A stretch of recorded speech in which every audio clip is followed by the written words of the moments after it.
Tahu nggak sih bahwa orang sukses dan orang gagal itu ternyata ada polanya loh. Coba kita lihat, kira-kira kamu termasuk yang mana?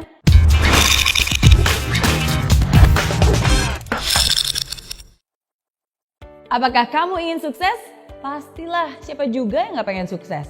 Sukses dalam karir, sukses dalam pendidikan, sukses dalam hubungan, sukses dalam bisnis, sukses dalam segala hal. Walaupun definisi sukses setiap orang pasti berbeda-beda. Namun tahu gak sih bahwa orang sukses dan orang gagal itu ternyata ada polanya loh. Coba kita lihat, kira-kira kamu termasuk yang mana? Yang pertama, orang sukses selalu mencari bagian dari jawaban. Dia itu bagian dari solusi masalah. Pikirannya kreatif, pikirannya unik dan selalu cari cara, selalu cari jalan. Sedangkan orang gagal jangankan mencari solusi masalah, justru biasanya dialah yang menjadi bagian dari penyebab masalah. Bikin problem, bikin runyam, bikin keributan. Hal kedua, orang sukses selalu mau belajar. Mereka terbuka terhadap segala macam informasi baru dan mereka itu mau menyerap bagaikan spons.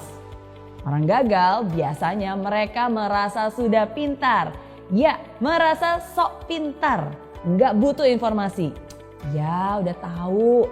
Itu tuh yang biasanya selalu keluar dari mulut mereka. Gak heran kan, kebanyakan orang macam ini justru berpikiran sempit karena segala informasi bukannya terserap malah terpental sama mereka. Hal ketiga, orang sukses selalu melihat atau menemukan peluang di setiap masalah. Mau seburuk apapun pasti ada hal baik yang bisa diambil. Bahkan di kondisi jelek pun tetap aja ada hal positif yang bisa ditemukan. Nah, orang gagal biasanya hanya melihat masalah di setiap peluang. Bahkan hal yang sudah baik-baik aja nih bisa dicari-cari terus kesalahannya. Bisa dikorek-korek terus negatifnya. Hal keempat, orang sukses membuat komitmen dan dia akan berusaha semaksimal mungkin untuk menghidupi komitmennya. Dan omongannya bisa dipercaya. Sedangkan orang gagal hanya akan membuat janji-janji palsu, pengharapan palsu yang mereka tidak akan pernah menepatinya. Hal kelima, orang sukses selalu proaktif mencari peluang untuk melakukan sesuatu yang bermanfaat. Kalau dikasih tanggung jawab lebih dan pekerjaan yang lebih besar, pasti dia akan senang dan melakukannya dengan sepenuh hati. Sedangkan orang gagal hanya akan melempar tanggung jawab atau menghindar dari pekerjaan yang besar.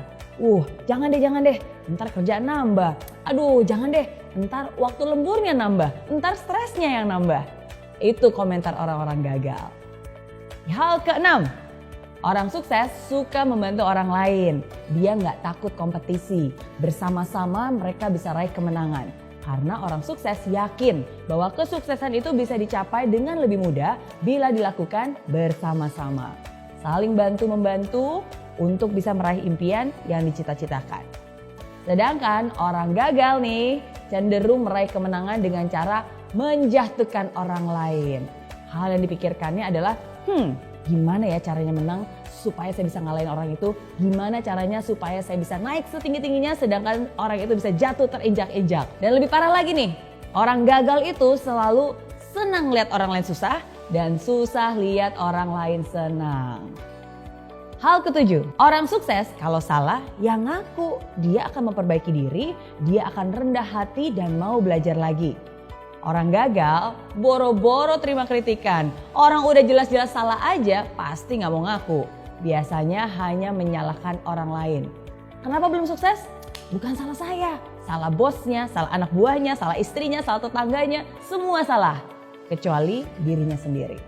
Itu ciri orang gagal. Nah, itu dia bedanya kebiasaan orang sukses dan orang gagal. Kalau kamu kira-kira termasuk yang mana nih? Kalau kamu telah memilih mental seperti orang sukses, bagus. Pertahankan itu dan bahkan tingkatkan. Tapi kalau kamu lebih banyak memiliki mental seperti orang gagal, tunggu dulu. Jangan berkecil hati dulu. Nggak ada kata terlambat kok.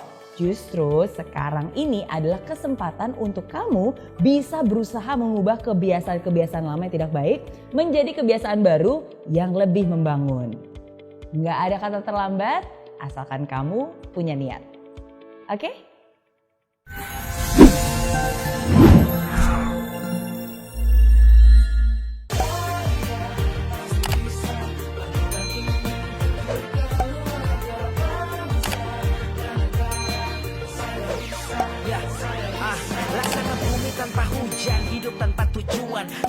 mati tanpa hijaunya tumbuhan. Demikian kalau mimpi tak kunjung terjadi.